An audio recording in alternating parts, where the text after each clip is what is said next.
in terms of meeting, we've tried to schedule a meeting. They've had a lot of meetings scheduled, we've had a lot of meetings scheduled. This is our second meeting this week. And somewhere in between all these meetings, some of us actually try to have a life. So it's not that we haven't tried to schedule a meeting. And we've tentatively scheduled Monday as an opportunity to meet with both Finance Committee and the school committee. We're not certain, I can't tell you.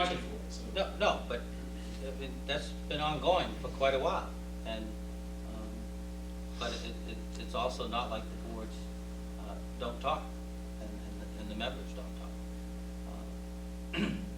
So the back to my comment earlier on the clerical staff. When we went through the last budget process, and Tom, just tell me I have to stop if I go too far, but when we looked at letting certain positions go in the last budget process, what we found was that based on the contract, if you will, that we could have a domino effect in terms of who sits in what chair. So we could have people who weren't qualified to do a position in that chair. So that's what I meant by dominoes. So I understand. Did you understand I can perfectly understand that if there's no layoffs on the town side, why the perception is that we're not feeling the pain. But I'm not here to lay blame. Yeah, I mean, I understand that. I commend you for what you did. But I guess I'm here to say, in some way, because you guys talked between two boards, that there should be a way we can shore up the school system better than it's being shored up right now. Well, And I'm concerned, and I'm more concerned, I'm not so much concerned for next year, I'm concerned for the trend. In 5 years, could be in a hole you can't get out of. last year we talked often and mostly about an override or the override. This year, override discussions were kept to a minimum, and at the finance planning team, actually the only one who mentioned the O word was yours truly last Friday. So there you go. We will continue to work together to do the best that we can, but that's all we can do.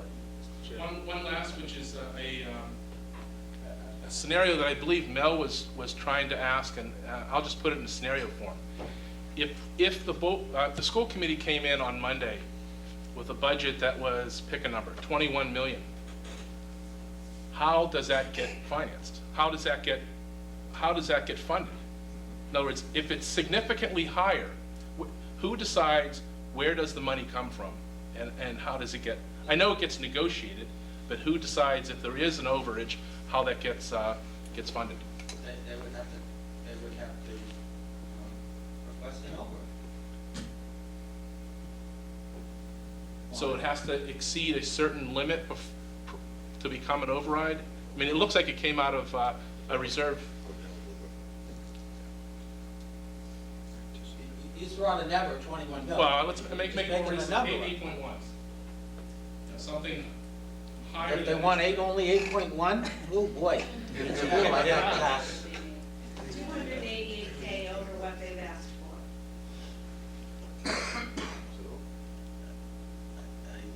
Mr. Chairman. Friday morning, I'll get to it. Sure. Friday morning, there was concern about how would we get 110 back that magically, because of the way the governor prepared the budget and stuck chapter 70 in there for vote in Essex Aggie and changed the busing formula, that we were 110 short, and fortunately we were able to get it from the overlay account. So if your question is there another 288,000 in the overlay? I don't think so. But Mr. Dow could respond to that. Yeah, correct.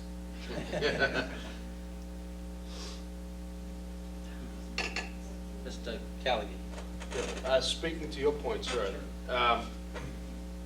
you know, as a member of the Board of Selectmen, and as a parent with 3 children in the school system,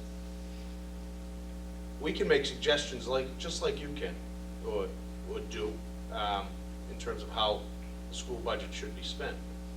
But we don't have a vote on that. The school committee decides how they're gonna allocate whatever the appropriation is. Last year, I think after the override was defeated, they reappropriated some money, and not as many positions were lost as was previously advertised was to happen.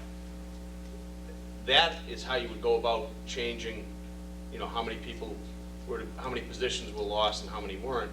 They also have fixed costs that, you know, they can't go into that, but that can affect positions. I advocated from the first budget meeting I attended on a Saturday morning, an override for the amount that are being cut in salaries.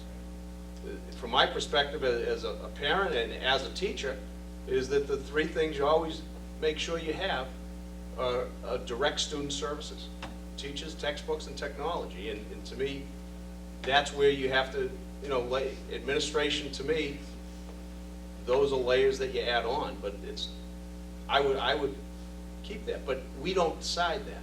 We have to, the numbers are given out, and I think what you're asking is who decides how much is given where. Ultimately, town meeting does. They're the ultimate arbiters in this whole process. The budget that comes out of our board and the number that you see, the school committee gets a number that's decided on when we break up the money. They decide how it's spent. No, it wasn't done that way, Kevin. It wasn't done that way. They prepared a budget, and they gave the number, and then we put. Okay, I'm sorry, then I have that in That's reverse. the But what I'm saying is that's where the number came from, to try to speak to the point that you raised. The number was presented, revenues, available revenues were then dispensed, at least on paper at this point. And then they decide, just like when we have our department heads, and they were deciding how they were going to spend what was allocated to them. That's what the school committee does also. So if the number that's presented as the bottom line budget, that's the only one that we have any say on. How it's divided up, that's the school committee's purview. I want to go back to an earlier point though. The positions that the school department had slated for cutting last year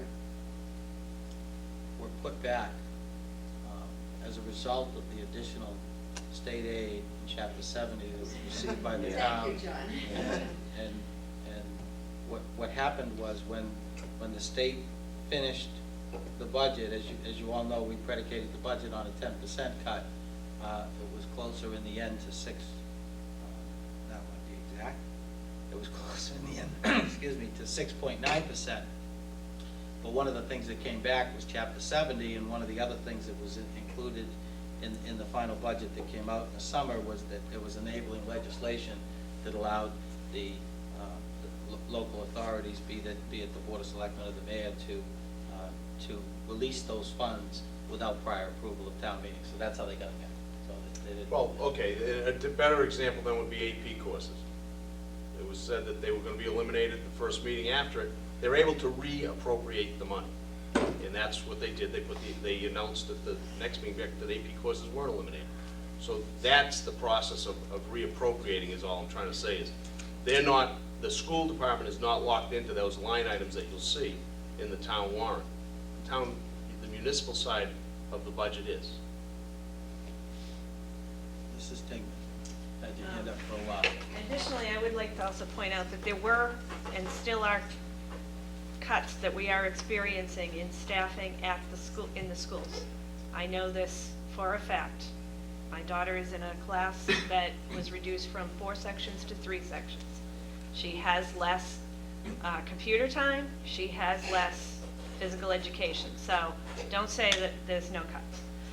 Secondly, I understand that the distribution of state aid came in with a lower amount for local government, local aid, and a higher amount for Chapter 70, and yet our budget, and the Chapter 70, in addition to the grants being funneled into that one pot in the voc aid, that still leaves us with some overage, but the school, and that's predicated on the number of students coming in, the increase in students, the growth of the student population.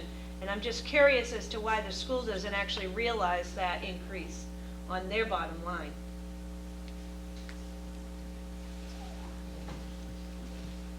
I think it nets out to $300K.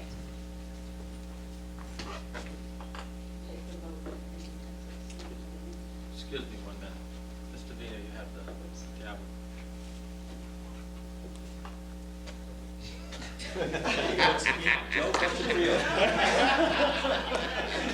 I can't answer that.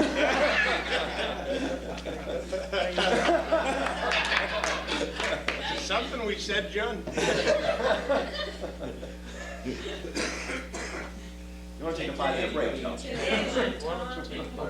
The allocation, I didn't hear the question. all the local aid goes into the general revenue. There is no 60-40 split. So the Chapter 70 aid that's allocated by the state for education doesn't actually go for education?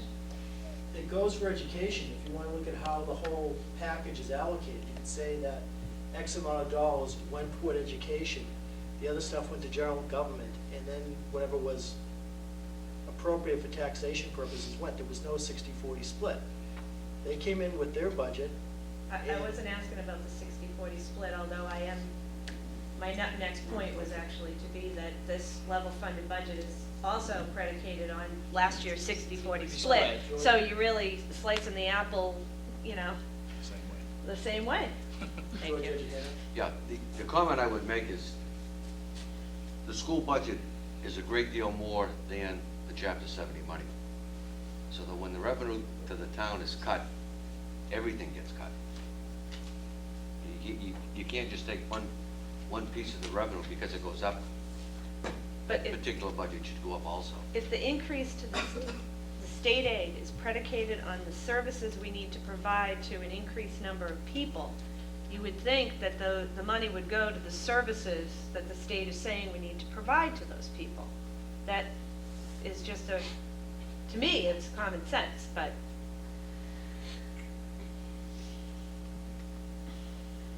that's just me, I guess. It implies that there's a missing $250,000 or so somewhere in there, assuming a level funded budget It's, right. plus the 45,000. And I'm confused about that because it doesn't make sense. That money had to go to the town side of government. Because it was taken away from local aid, the Chapter 70 school money went to Well, the town government.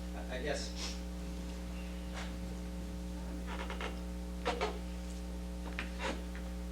If the total, I'm gonna make up the numbers. If total state aid is 6 million, and of that, 2 million is Chapter 70 in a given budget year. And then in the next year, total state aid is 5 million, but 3 million is Chapter 70. Does that then argue that the school budget grows by $1 million? If it's predicated on a need for a service, absolutely. If there's increased enrollment and the state says you have 100 more kids, your foundation is 5,800 per kid, here's your, this is how much money we're allocating for this foundation, and that doesn't come in, then why would the state give us money? It's to me, it's saying, because you have more students, you need to hire another firefighter. It doesn't make sense. I mean, I'm not saying you did that, but I'm saying it's to me, it's like, did you drive to work or bring your lunch? It doesn't work. All the other cuts, it didn't go to general government per se. It came into the town the budgets were level funded, and yet, so, you know,